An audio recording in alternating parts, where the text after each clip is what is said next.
आप देखें, अब हमारे जितने भी सुनने वाले हैं, आई कैन अश्योर यू, जितने लोग हमें वीडियो पे देख रहे हैं, जितने लोग हमें सुन रहे हैं, अगर ये गुफ्तगू एंड तक वो सुनते हैं, ये उनके लिए लाइफ ट्रांसफॉर्मेशनल होगी। एंड मैं आपको बता रहा हूँ, और मैं एक चीज और बता दूं, क्योंकि देखिए जब तक लोगों को आप एम्फेसाइज करके एक चीज की वैल्यू का अंदाजा ना दिलाएं, वो उस चीज को कदर नहीं करते। मैं ये तो वाली सारी गुफ्तगू करता हूँ सर, मैं नहीं आसानी से मिल जाए। मैं आपको सबसे पहले एक दो चीजें प्री रिक्विजिट्स बता दूं, मैं ये वाली गुफ्तगू बगैर मॉनेटरी बेनिफिट्स के करता ही नहीं, क्योंकि सीधी सी बात है, जो भी मेरे से सुनना चाह रहा है फ्री में, अगर मैं उसको बताऊंगा तो फ्री की चीज की हमारे माशरे में कदर नहीं है। मैं इस चीज के कम से कम भी 1 मिलियन चार्ज करता हूँ कॉर्पोरेट से। मैं उनके 1 से 2 सेशंस करता हूँ तो मैं 1 मिलियन चार्ज करता हूँ। 1 मिलियन पी की बात कर रहा हूँ। आपसे मेरी मोहब्बत दिल लगी ऐसी है कि आपने मुझे मदू किया, तो आपके लिए क्या, आपके लिए जान हाजिर है। सीधी बात है, मैं क्लियर बोल रहा हूँ, इसमें कोई ढकी छुपी बात नहीं है। आपको अगर किसी भी प्रॉब्लम का सोल्यूशन चाहिए, तो आपको सबसे पहले प्रॉब्लम को आइडेंटिफाई करना पड़ता है। वो प्रॉब्लम अराइज कैसे हुई, जब आप उस प्रॉब्लम की जड़ को फाइंड कर लेते हैं, तो आप जड़ से उसका सोल्यूशन करते हैं। सही हो क्या? तो मैं आज जड़ों की बात करूंगा। जनाब, Pakistan first fitness consultant Umar Bilal Ahmed, जिन्होंने सोशल मीडिया पर जो है ना एक तूफान बर्पा किया हुआ है, और मैच जब हो रहा था तो उस वक्त जो उनका रिएक्शन था वो एक बीइंग पाकिस्तानी होना चाहिए। और मैं समझता हूँ जो उन्होंने एग्रेशन दिखाया, जो उनके तासुरात थे, जो उनके एहसासात थे, वो काबिल दीद थे, और मैं समझता हूँ कि ये होना चाहिए। पहले जनाब, ज़्यादा नहीं कहेंगे, हम इन्हीं की जाने पड़ेंगे और उन्हें सबसे पहले हम वेलकम करेंगे। और उमर बिलाल अहमद हमारे साथ मौजूद हैं। बहुत शुक्रिया कि आपने अपने कीमती वक्त में से संडे को बर्बाद करके आज हमारे नहीं बिल्कुल बर्बाद नहीं किया रिजवान भाई, आपका बहुत बहुत शुक्रिया और अस्सलाम वालेकुम हमारे तमाम सुनने वालों को। And I would first like to apologise कि यार मैं मेरे ख्याल में थोड़ा सा लेट हो गया हूँ, जो आपने मुझे कहा था, और अपोलॉजीज फॉर दैट। और इंशाल्लाह आई एम श्योर कि अब हम जो गुफ्तगू करने वाले हैं, बिकॉज मैं रास्ते भर जो लेट हुआ हूँ, क्योंकि एक जगह हमारा, आपको पता है कि कराची में थोड़ा सा डेवलपमेंट का भी काम चल रहा है, तो वो रास्ते में थोड़ा सा, और आपके स्टूडियो के करीब जो है थोड़ा सा ट्रैफिक जैम था, लेकिन मैं आपको पूरा रास्ते सुनते हुए आया हूँ। एंड आपने मुझे जिस तरह से बताया था ऑन बोर्ड करते हुए कि हम थिंकिंग पॉजिटिव और इसके ऊपर बात करेंगे, और ये मैं चीज सुनते हुए आया, उसमें मैंने थोड़े से कुछ एलिमेंट्स निकाले, वहां से मैं पकड़ के आपकी भी थोड़ी सी चाहूंगा कि मैं ना चीज थोड़ी सी वहां करेक्शन कर दूं, और अपने हम ऑडियंस सुनने वालों को भी हम इसका पर्सपेक्टिव दे सकें। सो आई एम ऑल प्रिपेयर्ड। अब आप अपने सवालों की बौछार करें तो फिर हम शुरू करते हैं इंशाल्लाह। आपने जुमला कहा उमर कि आप थिंक पॉजिटिव के हवाले से बात करेंगे, और मैंने आपको इसलिए आज मदू किया। हाँ। और इसलिए किया क्योंकि मैं ये समझता हूँ कि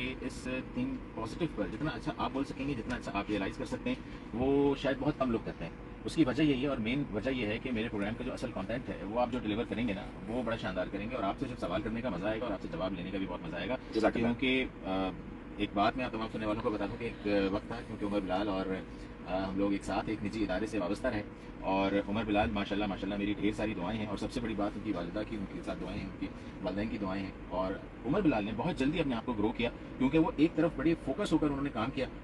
तमाम बातें करेंगे, बहुत सारी बातें करेंगे, बड़े नशेबो फराज आए हैं उमर बिलाल की ज़िंदगी में। आज उमर बिलाल अगर उमर बिलाल अहमद के नाम जो जाने जाते हैं, पहचाने जाते हैं, पाकिस्तान का एक उभरता हुआ नाम, और वो आज इस मुकाम तक कैसे पहुंचा, इस बारे में भी हम जानेंगे। उमर बिलाल, थिंक पॉजिटिव मेरे शो का नाम है। बिल्कुल ठीक। थोड़ा सा आपने प्रोग्राम को सुना भी है। हमारे माशरे में देखिए, हम बात करेंगे, आप फिटनेस बेसिक हम आते हैं, लेकिन थोड़ा सा हम यहाँ से चलेंगे कि पाकिस्तान में फिटनेस के मसाइल तो बहुत ज़्यादा हैं, बहुत ज़्यादा हैं, इंक्लूडिंग मी। ठीक है, क्योंकि आपसे मैंने भी बहुत सारी चीज़ें ली हैं, और टू बी ऑनेस्ट मैं आज लाइव कह रहा हूँ, मैं कुछ अर्से अमल कर सका, उसके बाद नहीं कर सका, उसकी कुछ वजूहत थी, लेकिन बड़ी जेन्युइन रीज़न था। लेकिन आपकी उन चीज़ों पर पूरा उतरना जो है वो मेरी ख्वाहिश है, और मैं आपको उतर के भी दिखाऊंगा। लेकिन मैं इस वक्त थिंक पॉजिटिव के हवाले से आपसे पूछना ये चाह रहा हूँ कि इस वक्त पॉजिटिविटी की पूरे माशरे में बहुत कमी है। लोग इस वक्त फ्रस्ट्रेशन का शिकार हैं, उन्हें नहीं समझ आ रहा कि क्या किया जाए। फाइनेंशियल क्रंच इस वक्त मैं समझता हूँ कि नहीं है। सर आप क्या कहेंगे? देखें रिजवान भाई, बहुत खूबसूरत आपका टॉपिक है, और जब आपने मुझे सारा बताया कल, जब आप मुझे ऑनबोर्ड कर रहे थे, तो मैं एक्साइटेड इसीलिए था, और मैं अपने टाइम की बड़ी वैल्यू करता हूँ, और इसी वजह से मैं संडे को आपके पास टाइम निकाल के आया, because this is something what I am already doing. और हम जब थिंकिंग पॉजिटिव की बात करते हैं, तो हम उसमें सिर्फ जो एक ये वाली बात कह रहे होते हैं ना कि आप सोचना शुरू करते हैं। थिंक पॉजिटिव सोचने से नहीं होगा, लेकिन इसके पीछे पूरी डायमेंशन होती है, जो आपको सर्टेन प्री रिक्विजिट्स कंप्लीट करने पड़ते हैं, तब आप अगर उस सही को सोचेंगे तो आपको वो रिजल्ट्स मिलेंगे। ये ऐसा नहीं है कि आपने किसी को बैठे बिठाए बोल दिया कि यार आप थिंकिंग पॉजिटिव शुरू कर दे। यार देखिए, एक इंसान फाइनेंशियल क्राइसिस से गुजर रहा है, किसी के घर में किसी की वालिदा का इंतकाल हो गया, किसी के भाई डिप्रेशन चल रहा है, मुल्क के हालात आपके ठीक नहीं है, एक ओवरऑल एक पूरी सूरत हाल बनी हुई है। उस माहौल के अंदर आप उसको आउट ऑफ द बॉक्स आके बोले यार आप थिंक पॉजिटिव करें। वो रेडियो चैनल के ऊपर भाई वो गाड़ी चलाते हैं, उसने थिंक पॉजिटिव करें, वो थिंक पॉजिटिव तो करेगा, लेकिन जो उसका एनवायरमेंट है वो बहुत बड़ा रोल प्ले करता है। तो इसके अंदर जो मेरी गुफ्तगू होती है, इंशाल्लाह हम इसको स्ट्रेस के डायमेंशन में कवर करेंगे, क्योंकि देखें हमें ये बात समझनी है कि एक इंसान जो स्ट्रेस फ्री होता है ना, वो जो है एक अपने ऑप्टिमम पे परफॉर्म कर रहा होता है, उसकी हेल्थ भी उसके ऑप्टिमम पे होती है, उसके ओवरऑल कॉन्फिडेंस लेवल्स भी उसके ऑप्टिमम के ऊपर होते हैं। सो ओवरऑल आपको स्ट्रेस फ्री होना जरूरी है। स्ट्रेस फ्री होने के हमारे पास 3 डायमेंशन है, लेकिन उन 3 डायमेंशन पे स्ट्रेस पे आने से पहले मैं आपको, जो आपने मुझसे थिंकिंग पॉजिटिव की बात की, पॉजिटिव माइंडसेट की बात की, मैं इस पॉजिटिव माइंडसेट और ये हमारा डेवलप कैसे होता है। बेसिकली आज हम अगर गौर करें कि हमारी आवाम जो है वो नेगेटिव सोचने की आदी हो चुकी है,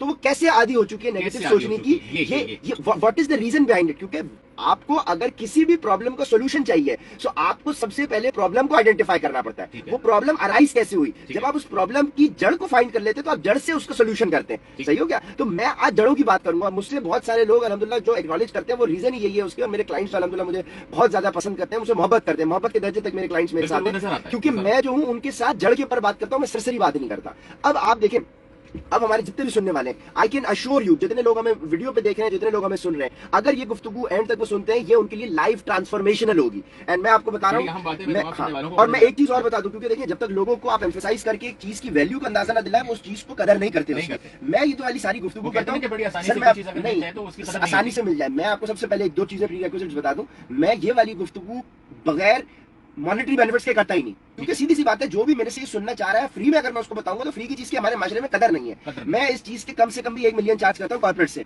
मैं उनके 1 से 2 सेशंस करता हूँ तो मैं 1 मिलियन चार्ज करता हूँ। 1 मिलियन पी के बात कर रहा हूँ। आपसे मेरी मोहब्बत दिल लगी ऐसी है कि आपने मुझे मदू किया, तो आपके लिए क्या, आपके लिए जान हाजिर है। सीधी बात है, मैं क्लियर बोल रहा हूँ, इसमें कोई ढकी छुपी बात नहीं है। लेकिन अब आपकी तवज्जो से मैं ये चाहता हूँ कि अगर हमारी ऑडियंस इसको गौर से सुन ले तो इनके जिंदगी बदल देगी ये गुफ्तगू जो हम करने वाले हैं। क्योंकि मैं पहले माइंडसेट के ऊपर बात करूंगा, फिर मैं स्ट्रेस पे और उसका सोल्यूशन देके जाऊंगा। मेरी गुफ्तगू इंशाल्लाह सोल्यूशन ओरिएंटेड है। इंशाल्लाह, यानी कि आप जो बात करेंगे तमाम देखने वाले और सुनने वालों से मैं यही कहूंगा कि आज की जो गुफ्तगू है, वक्त जो है वो थोड़ा सा अभी तो खैर बहुत है, लेकिन इतना भी नहीं है सर, पता भी नहीं चलेगा रिजवान भाई, ये वक्त आपको बिल्कुल पता नहीं लगेगा। लेकिन अगर उमर बिलाल को सुनना है तो साथ जुड़े रहना है। मैं आज के शो में मैं तमाम लोगों को यही कहूंगा जो लोग प्रोग्राम को सुन रहे हैं, उमर बिलाल को सुन लें, उनकी जिंदगी में बहुत फायदा होगा, लाइफ ट्रांसफॉर्मेशन होगी इंशाल्लाह। लाइफ ट्रांसफॉर्मेशन जो है जिसके ये चार्जेस लेते हैं वो फ्री ऑफ कॉस्ट आज आपको बता रहे हैं। ठीक है, ये बहुत कम लोगों को नसीब होता है। जो इन्होंने कहा कि बस मेरी मोहब्बत में बिल्कुल उन्होंने मुझे वक्त दिया, और नो डाउट उमर बिलाल अहमद का जो वक्त है वो बड़ा कीमती है, और वैसे ये आपको कहीं भी नजर नहीं आएंगे एक्सेप्ट, क्योंकि जैसे इन्होंने प्रोग्राम के आगाज में कहा कि वक्त की आप कदर कर देंगे, क्योंकि ये वक्त की कदर करते हैं, और वक्त की कदर आप करेंगे तो वक्त आपकी कदर करेगा। तो ये कदर वाली जो बात है ना,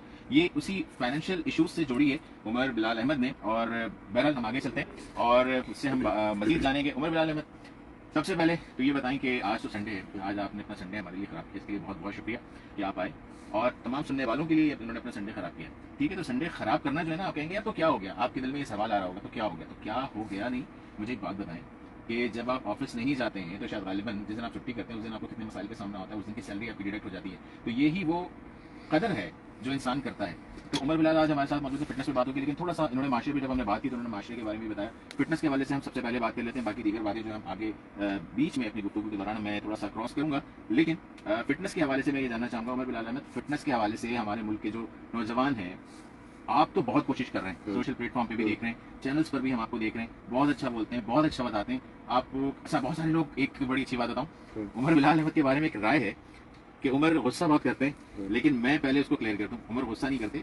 उमर का जो अंदाज बयां है वो आज से ऐसा नहीं है, क्योंकि मैं इनके साथ तकरीबन आप कह सकते हैं कि 7-8 साल से मैंने काम किया है, और मैं जानता हूँ कि उमर बिलाल गुस्सा नहीं करते। बेसिकली ये इनका अंदाजे बयां है, तो कोई ये ना सोचे कि ये गुस्सा कर रहे हैं, ये बेसिकली सर मैं ये समझता हूँ, और मेरा इस बात पे बिल्कुल एक ईमान की हद तक बिलीव है कि इंसान का जो नाम रखा जाता है जिस सोच के तहत, उस नाम का उसकी शख्सियत पे बहुत असर होता है। मैं समझता हूँ कि मैंने जिंदगी में जो कुछ भी अभी तक 29 साल की जिंदगी में अचीव किया अल्हम्दुलिल्लाह, और मैं समझता हूँ कि अल्लाह ने बहुत दिया है, और अल्लाह ने थोड़ा मांगे बहुत दिया है। इसके पीछे सबसे बड़ा क्रेडिट अगर मैं देता हूँ, मैं अपनी वालदा को देता हूँ उसकी, और मैं वालदा को जो क्रेडिट देता हूँ ना, उनके किस अमल को मैं बोलता हूँ जो आपने मेरा नाम रखा है ना, क्योंकि जब आपने उमर जोड़ दिया ना, और उमर के साथ आपने बिलाल जोड़ दिया, क्योंकि देखिए दोनों एक्सट्रीम्स एक तरीके से, हजरत उमर की जो तबीयत थी वो थोड़ी सी अग्रेसिव थी, और उसको कटिल डाउन करने के लिए मेरी वालदा ने साथ में जो हजरत बिलाल की जो ह्यूमिलिटी और जो एक परसिवियरेंस उन्होंने लगाई, और साथ में उन्होंने हुजूर पाक सल्लल्लाहु अलैहि वसल्लम के नामों में से एक नाम अहमद हमारा सरनेम है। तो मैं समझता हूँ कि अगर मैं जिंदगी के अंदर कोई भी ब्लेसिंग इकट्ठी कर रहा हूँ, वो इस नाम की बरकत है, और मैं इस नाम के इम्पैक्ट का आपकी शख्सियत के ऊपर एक अलग साइंस है। मैं इसके ऊपर अपने सुनने वालों को तो ये कहूंगा कि नाम जब भी आप रखें, आप सोच समझ के उस एसेंस के साथ अपने बच्चों के नाम रखें, क्योंकि उन नामों का असर उस बच्चे की शख्सियत पे बहुत आएगा। मैंने अपने पहले बेटे का नाम मैंने हजरत इस्माइल के नाम पे रखा, और ताबेदारी की निस्बत से रखा, क्योंकि बाप और बेटे की जो मोहब्बत की दास्तान इब्राहिम और इस्माइल का जो मामला है, इसके अलावा इसके बाद कोई कोई मिसाल है ही नहीं, कायनात में कयामत तक ऐसी मिसाल नहीं होगी। मैंने उस मोहब्बत की, वालिद की मोहब्बत की निस्बत से और बेटे की ताबेदारी से अपने बेटे का नाम इस्माइल रखा और दूसरे का नाम मैंने अब्दुल्ला रखा। तो दोनों की शख्सियत में जो मैंने एक डिफरेंस देखा है, सो आई नो द डिफरेंस। अब जो इस्माइल है वो इतना ताबेदार बाप का कि वो उफ भी ना करे, और अब्दुल्ला नाम, अब्दुल्ला के मायने यही कि अल्लाह का बंदा। अल्लाह के बंदे के साथ शैतान जुड़ जाता है और उसी के पीछे पड़ता है जो अल्लाह का बंदा है, वरना शैतान का खाली घर में कोई काम नहीं है। तो अब्दुल्ला ने तो जो समझे कि मुझे मियाँ और बीवी को जो उसने रात रात जगाया, तो इस्माइल के पैदा होने तक का मैं एहसास ही नहीं था कि हमारा बच्चा हो गया। लेकिन इब्राहिम और इस्माइल में बताएं कि दोनों शरारती। नहीं, इब्राहिम मेरा सबसे छोटा भाई है, वो है माशाल्लाह 11 साल का, और उसके बाद फिर मैंने इब्राहिम के ऊपर हमारे फैमिली की दास्तान खत्म हुई, क्योंकि हम लोग माशाल्लाह 9 बहन भाई हैं, 5 बहनें और 4 भाई। तो चौथा हमारा सबसे छोटा भाई जो है, अम्मी ने उसका नाम हजरत इब्राहिम पे रखा, क्योंकि अम्मी के मोस्ट फेवरेट्स में से है, और जब खलीलुल्लाह अल्लाह के दोस्त हैं तो फिर हमारे फेवरेट ना हो तो ये हमारी बदकिस्मती है। सो हजरत इब्राहिम के नाम पे उसका नाम रखा। और उसके बाद जो है मुझे जो है वो आगे भी बढ़ानी थी, और मुझे बचपन से ये नाम बहुत पसंद था, मेरा एक बड़ा बेस्ट फ्रेंड भी रहा इस्माइल। सो मैंने फिर अपने बेटे का नाम इस्माइल रखा। ठीक है जी। तो वो अटैच कौन है ज्यादा, अटैच कौन है आपके साथ? दोनों अटैच है। देखें रिजवान भाई, ये अलग गुफ्तगू हो जाएगी, अगर पेरेंटिंग पे आप बात करेंगे तो ये टॉपिक अलग निकल जाएगा। लेकिन माशाल्लाह वो दोनों बहुत नहीं, मैंने अपनी तमाम आपको बताऊं कि क्योंकि अभी मैं जिस टॉपिक से रिलेट करना चाह रहा हूँ, मैं चाह रहा हूँ कि हम उसको गुफ्तगू शुरू करें, उसी से ये चीज रिलेट हो जाएगी। ठीक है, क्योंकि अच्छा अब अगर आप मुझे इजाजत दें तो फिर मैं फॉर्मली स्टार्ट कर दूं, क्योंकि हमें टाइम बहुत लगेगा, मेरे ख्याल में आपका ये टाइम भी छोटा पड़ जाए। अच्छा देखें, अब जितने भी सुनने वाले हमें गौर से सुन रहे हैं, आप भी हमें सुन रहे हैं, आप तो ज्यादा इसको एंजॉय करेंगे, और हमारे जो व्यूअर्स जो हमें देख रहे हैं। देखिए, सबसे पहले आपने एक लफ्ज बहुत सुना होगा, माइंड। ठीक है जी, माइंड का आपने लफ्ज सुना होगा, ठीक है ना। 2 किस्म के माइंड होते हैं, ठीक है। अब माइंड पे आने से पहले माइंड का फर्क समझ ले। माइंड और ब्रेन हम इंटरचेंजेबली इस्तेमाल करते हैं, लेकिन आज मैं इसका फर्क भी वाज़ेह कर दूं। जिस तरह से हमारा मोबाइल फोन एक हार्डवेयर है, बज़ाहिर है नजर आ रहा है, लेकिन ये मोबाइल फोन एक हार्डवेयर, एक सॉफ्टवेयर पे काम करता है। ठीक है। मिसाल के तौर पर सैमसंग का फोन है, ये हार्डवेयर है, ये एंड्रॉइड पे काम करता है, एंड्रॉइड उसके सॉफ्टवेयर का नाम है। ठीक है। इसी तरीके से ब्रेन जो है हमारा, जो फिजिकल ऑर्गन है हमारा, ये हार्डवेयर है, और ये ब्रेन काम करता है जो सॉफ्टवेयर में, वो सॉफ्टवेयर को माइंड कहते हैं। समझ में आ गई यहाँ तक बात? अच्छा, अब माइंड के 2 हिस्से हैं, ठीक है। एक आपने बहुत कॉमनली सुना होगा, कॉन्शियस माइंड और सबकॉन्शियस माइंड। ठीक हो गया।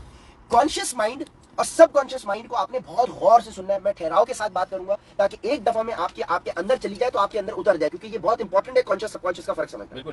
कॉन्शियस माइंड से मुराद, जैसे कि लफ्ज भी सजेस्ट कर रहा है, conscious means anything that you are doing with awareness, anything that you are doing for the very first time. आप हाजिर दिमागी के साथ जो काम कर रहे हैं पहली दफा, वो कॉन्शियस माइंड से हो रहा है। ठीक है। मिसाल के तौर के ऊपर, जब आपने पहली दफा गाड़ी चलाना सीखी तो आप गियर देख के लगाते थे, ब्रेक देख के लगाते थे। अगर आपको साइड मिरर देखना था तो आप पूरी अपनी गर्दन घुमा के साइड मिरर देख रहे होते। ठीक है। फर्स्ट टाइम जब आप कोई भी काम करते हैं तो कॉन्शियस माइंड से करते हैं। अच्छा, जब आपने फर्स्ट टाइम इसी तरीके से टाइपिंग करना सीखी तो आप ये देखते थे आर किधर है, आई किधर है, डब्ल्यू किधर है, जेड किधर है, ए किधर है, एन किधर है। आपने मतलब आप जो काम करेंगे उसमें आपको पहले अपना पूरी अटेंशन, फोकस डाइवर्ट करना पड़ेगा, अवेयरनेस आपकी 100% शामिल होगी। ठीक हो गया। फर्स्ट टाइम जो भी आप कोई काम जिंदगी में करते हैं वो कॉन्शियस माइंड से होता है।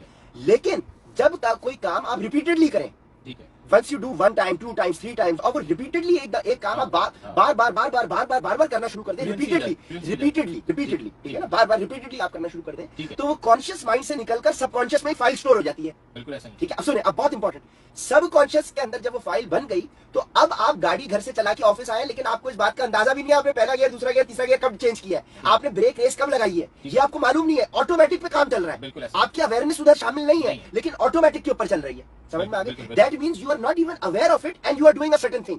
Now if you want to do typing, अब हम लोग मोबाइल पे टाइप कर करके इतने स्मार्ट हो गए, हमें एहसास भी नहीं होता ओ आर किधर है, हम लोग बगैर देखे टाइप कर रहे होते हैं। फ्लुएंसी आ जाती है। ठीक है। इसका मतलब सबकॉन्शियस का मतलब ये है कि आप वो काम कर रहे होंगे ऑटो पायलट पे, लेकिन आपकी अवेयरनेस नहीं होगी उसमें, आपको एहसास ही नहीं होगा कि आप वो काम कर रहे हैं। ठीक है। सही है। कॉन्शियस सबकॉन्शियस का फर्क समझ में आ गया? शॉर्ट समरी कर देता हूं। Anything that you are doing for the very first time in your life is being processed by your conscious mind, and anything that you are doing repeatedly, बार करें, वो कॉन्शियस से निकल के सबकॉन्शियस में आ जाती है। अब बहुत क्रिटिकल पॉइंट आपने समझना है, 0 to 7 जो बच्चे की एज है, ये साइंस आज प्रूव करती है। 0 to 7 से मतलब ये है कि जब बच्चा माँ के पेट में आ गया, बाहर नहीं आया दुनिया के अंदर, लेकिन जब आप साइंस आज प्रूव कर रही है कि उसकी धड़कनें, उसकी सांसें चलना शुरू हो जाती हैं, जैसे ही वो माँ के पेट में आ गया तब से लेके 7 साल की उम्र तक। अब मैं चाहूंगा जो हमारे लिसनर्स हैं वो अपने सामने एक विजुअल ग्राफ की सूरत में इस गुफ्तगू को करें, क्योंकि अभी मेरे पास, मैं वैसे ये वाली गुफ्तगू चार्ट के साथ करता हूं तो मैं एक्सप्लेन भी करता हूं। लेकिन अब आप एक चार्ट बनाए, गोल दायरा बनाए, उस गोल दायरे के अंदर आप 95% एक हिस्से को दे दें और 5% एक हिस्सा रख दें। ठीक है। बना लिया आप सब व्यूअर्स ने? 0 to 7 जो आपका कॉन्शियस माइंड है, दैट इज 95%। ठीक है।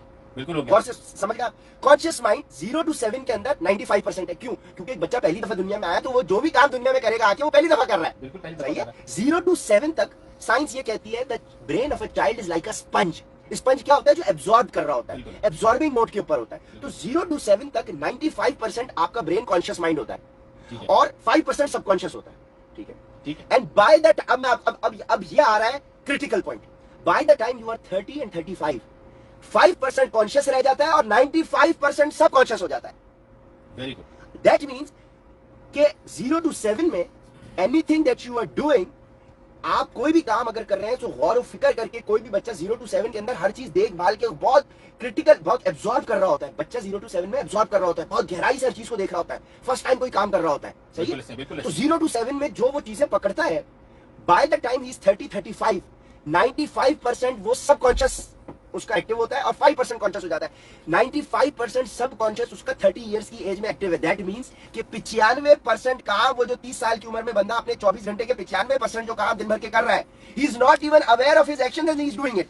क्या बात, ठीक है। He is doing all that and he is not even aware of it. उसको एहसास ही नहीं है लेकिन वो काम कर रहा है। अब इसको मैं आपको बताता हूं कि इसका इंपैक्ट क्या हुआ जब हम एनवायरमेंट की बात कर रहे थे। अब 0 to 7 के अंदर हमें ये भी मालूम है, ये तो हमने कॉन्शियस सबकॉन्शियस माइंड पढ़ लिया।